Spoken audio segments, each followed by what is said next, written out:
Assalamualaikum and hi everyone. Today we would like to present to all of you about how to cherish your life. It's been 12 days, I think I'm thinking. Hi everyone, my name is Siti Nufarsha binti Abdurrahim and my matrix number is 215256. So how can we cherish our life? So the first point is to see the best and be grateful. According to Hadith Ibn Majah, look at those who are beneath you and do not look at those who are above you. For it is more suitable that you should not consider as less the blessing of Allah. How can we see the best and be grateful? Firstly, we need to appreciate all of the good things that happen in our life. We must always have positive outlook in everything so that we will become more productive. When we look at what's good in our life, we can do more with it. This mindset is really important in our daily life because we will not focus in the negative things in our life. After that, when you walk around, you can also ask yourself some questions such as, what good things that I can do more of? Or you can also ask, what things that made me feel happy lately? And what activities that I have enjoyed? And many more questions that you can ask yourself. And the other things that we can do to see the best and be grateful is to remember the bad. How? We can remember the hard times that we have been experienced in our life so that we will always be grateful with our current state. When you remember how difficult your life used to be and how far you have overcome it, you will always be grateful in your daily life. Trials and suffering also can deepen the gratefulness so that we does not take anything for granted. According to the research, there are scientific evidence that have proved that grateful people are more resilient to the stress compared to those who are not. Therefore, the bad things that happen in our life does not really mean the bad if we take it from the positive side. In Al-Quran evidence from Surah Al-Luqman, chapter 31 verses 12, anyone who is grateful does so to the profit of his own soul.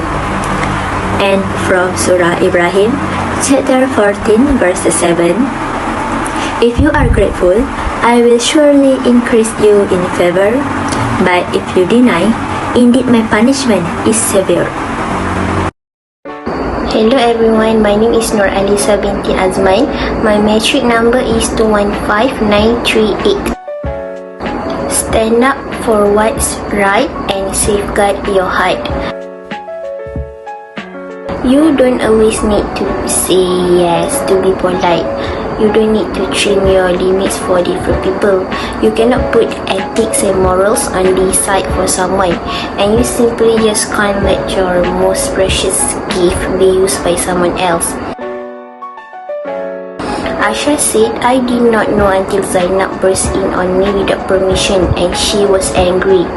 Then she said, O Messenger of Allah, is it enough for you that the young daughter of Abu Bakr waved her hands in front of you? Then she turned to me, but I ignored her until the Prophet said, you should say something to defend yourself. So I turned on her, and I replied to her until I saw that her mouth had become dry, and she did not say anything back to me, and I saw the Prophet with his face shining. We have every right to defend ourselves. Prophet Sallallahu Alaihi Wasallam felt pride and his face was shining that a woman can stood up for herself. He didn't speak for her, he let her speak for herself. Sometimes ignorance can be a solution, while sometimes you have to speak up for yourself. Assalamualaikum warahmatullahi wabarakatuh. My name is Nur Sofiatunisa binti Muhammad Zaki and my matric number is 214260. Now I will explain more about how you should cherish life. When we talk about life, the first thing you should prioritize is your life. The best way for you to cherish your life is to forgive yourself and stop self-harming either mentally or physically.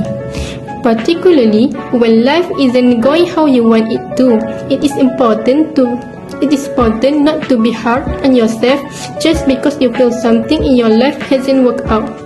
Rather than focusing on harsh comparisons with others and all your perceived mistakes, try regularly reminding yourself of all good qualities you have and all the successes and achievements you have accomplished so far. And lastly, you should learn to appreciate the unique person you are. It is stated in Surah Al-Baqarah, ayat 195. وَأَنْفِقُوا فِي سَبِيلِ اللَّهِ وَلَا تُلْقُوا بِأَيْدِيكُمْ إِلَى تَهْلُكَةٍ وَأَحْسِنُوا إِنَّ اللَّهَ يُحِبُّ الْمُحْسِنِينَ, which means spend in the way of Allah and do not cast yourself into destruction with your own hands. Do good, for Allah loves those who do good. In conclusion, from this surah, it is a must for us to cherish our life. Okay, that's all from me. Thank you.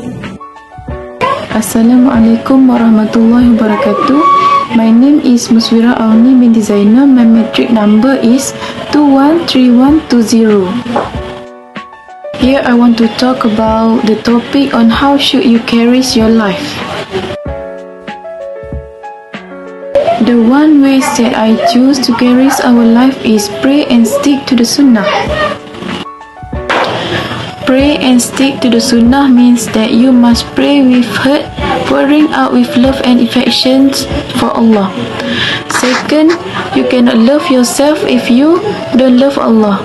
Third, we need to strengthen our connection with our creators and then leave everything in our du'as. Fourth, we need Allah all the time, either that happiness, sadness and whatever it is. Allah said in Surah Al-Baqarah ayah 45, A'udzu billahi minasyaitonir rajim. Bismillahirrahmanirrahim. Wasta'inu bis-sabri was-salah wa innaha lakabiratan illa 'alal khashi'in. The meaning of this ayah is, and seek help through patience and prayers, and indeed it is difficult except for the humbly submissive. That's all for me. Thank you.